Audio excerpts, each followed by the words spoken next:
Welcome, Thirsty Pups. Casey, Shay here. back again at Park Tavern, giving you guys a little bit of a little breakdown that we had from Game 7, the amazing Game 7 that we all took in as Minnesota and Wolves fans, and then also take a look ahead to Dallas as well. So, Shay, why don't I just go to you right away? I mean, what do you have kind of as your overall, kind of not necessarily highlights, but kind of what you took away from Game 7 and just the blast that we had of that Denver series? Yeah, I mean, first of all, this place was packed. Park Tavern had a ton of energy here. And I think, going into Game 7, I think it really showed who the Timberwolves team was all season, where we get down, you count us out, it doesn't matter, this team believes. And they still have that delusional confidence and that composure where it doesn't really matter what position they're in, they're going to keep fighting. Yeah. And this team just plays so hard. I think we've talked about that all season, just how hard this team plays. So I think to see them fight and claw all season and then to have that show up in the playoffs, that's what they prepared to do the entire time. So I think on the news, they were like, why are you guys so calm? And I think part of it was because we had confidence in this team that they've done this all season and they're going to do it again. So even if we're down and out, you can't ever get down on this team. You got to keep believing. And that's why this team is so exciting. That's why this series was so fun. And I mean, what did you think about Denver? Yeah, absolutely. So I mean, I'm a stat guy typically. He is so a stat I guy. got a few things that I just wanted to point out because I do think that sometimes some of these can get lost in the sauce, as they say. So Conley, right? So obviously we loved having Big Mike, Minnesota Mike back for Game 6, but don't ever leave us again. Don't ever leave us. So plus 14, best team best.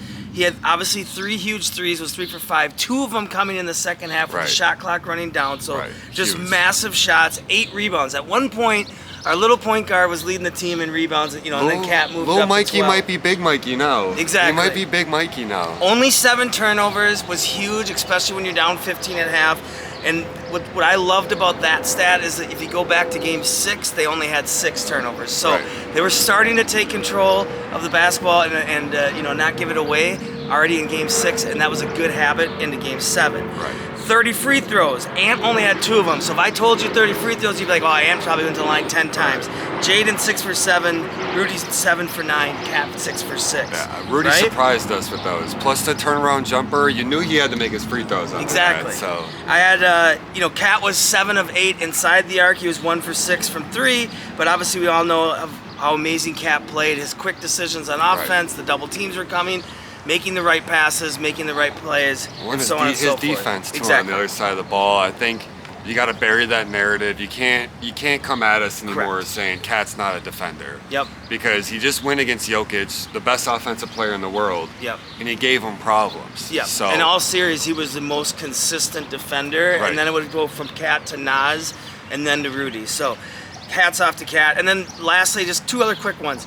So obviously we saw that Jaden had 2 big games in a row, and if you've been following us and you've been listening to us, we've been talking about all year about the importance of Jaden being a threat on offense. We know he's a stud defender, just named second team defensive player or team this year, so we're gonna give some claps to that. Rudy was first team. There we go, Rube. There we go.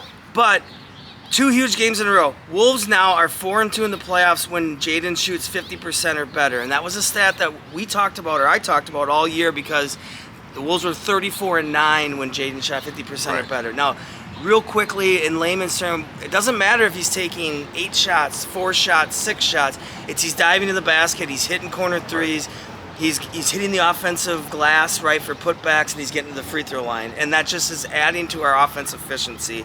And then lastly, I think what fans also need to remember is that, just like Shay said before, we're never down and out. The Wolves this year led the NBA in double-digit comebacks. I believe it was 12 to 14 wins. This is who we are. It doesn't matter because their defense carries and their defense travels. And as long as the defense is consistent every night, when their shot's not falling, all they are is an 8-2 run away from being right back in the game. Well, and another point with the Jaden thing is Ant and Cat see so much pressure and so much double teams that a lot of times Jaden is in that short corner.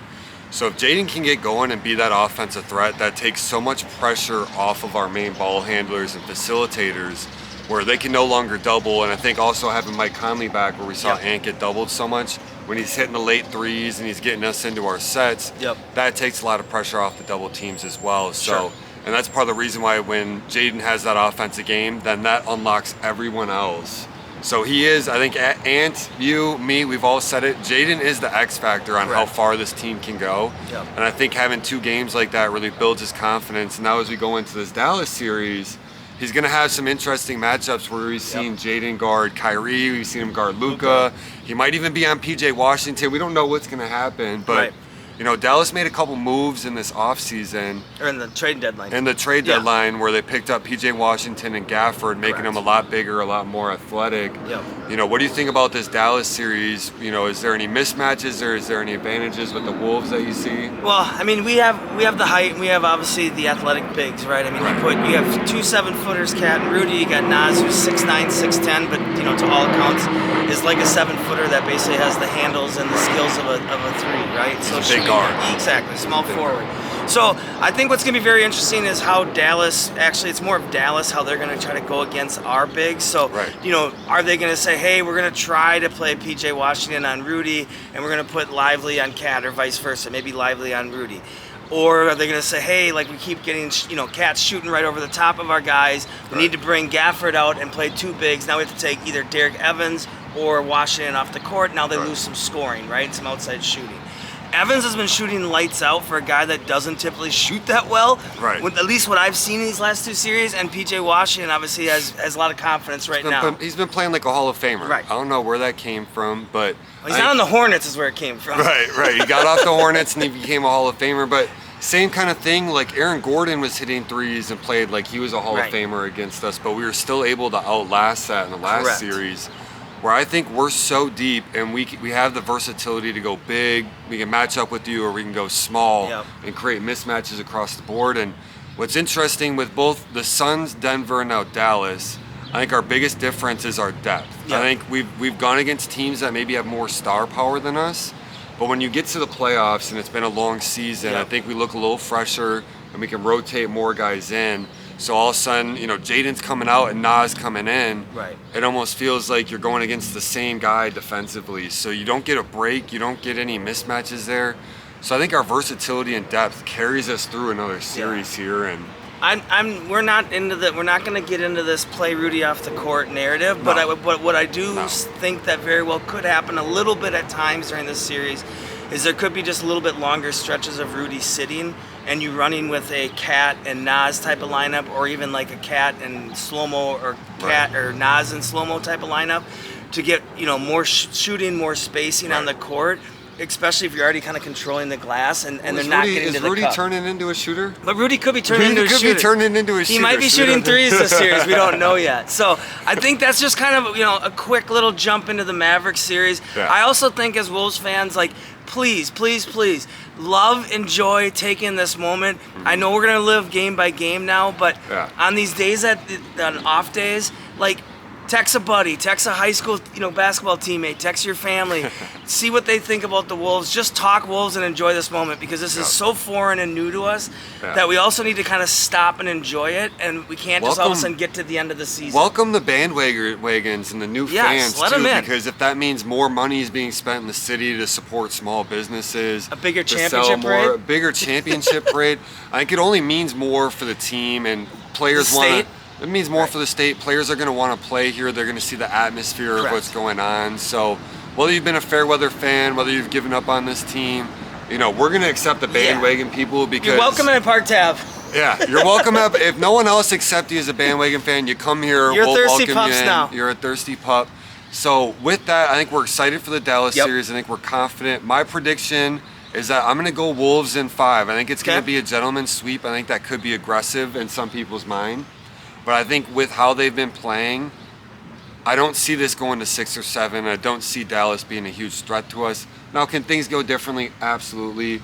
But I think it's going to be a gentleman's sweep, and we're going to go to the finals. I like Wolves in 5. I think the other thing I would add is I just don't see us losing twice in a row to Dallas. If we do end up losing a game, we're going to come back and win the next one, and sure, maybe it gets pushed to 6 games.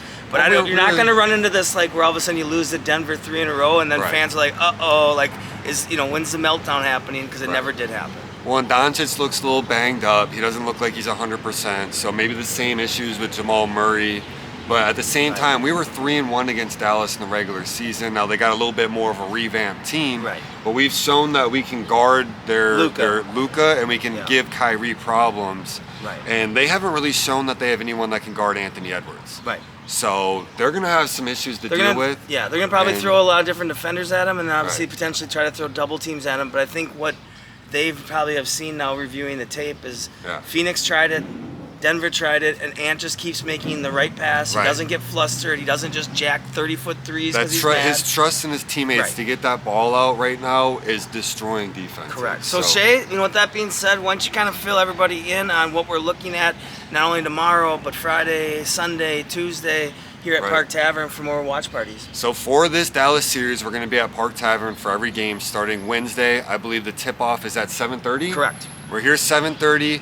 A lot of people have been coming, so if you want to guarantee yourself a table, you're going to have to show up early. A reminder to everyone, we can't do table reservations out on the patio, so it's first come, first serve, but the energy, the aura out here, the vibes have been electric. I mean, the camaraderie in the community that the people have built here with us, it's so much fun, it's so welcoming. Show up by yourself, show up with a group of 10, whatever it is. You're here, you're cheering for the same team, and you're all together doing it. And I think that's the special part about being here. Yeah, absolutely. So we got Wednesday, we got Friday, we got Sunday, we got Tuesday, and then Wolves in 5 on Thursday to close it out.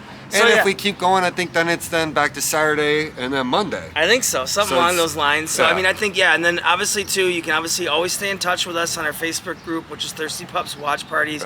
On day of, and Twitter, Thirsty Pups, and then also here on YouTube of Thirsty Pups. But on day of, we will obviously post the specials, so that way you have an idea even before you show up. You can tell your friends, hey, this is what they have out on the patio, so on and so forth. But we're happy for all the fans that have came and supported us. We've had a blast doing these, and we have more games to come. So we are just ready to keep howling and keep cheering and keep high-fiving the fellow Thirsty Pup fans. There we go. Yeah, and we're going to try and get back to doing more of these videos and more of this analysis during the series. And then, if you see us at the watch party, come introduce yourself, come say hi. We want to meet all these Wolves fans. We want to meet all these people. We want to welcome you in. So we're excited about this series. We're excited to be back at Park Tav, and another shout out to KG's birthday, closing it out on Game 7. If he ever wants to stop by, KG, come home. Come home, home, KG. KG, get your butt to Target Center. That's what I mean. We need you at Target Center, baby. Come home, big ticket. So that's me and Casey, your Thirsty Pups here.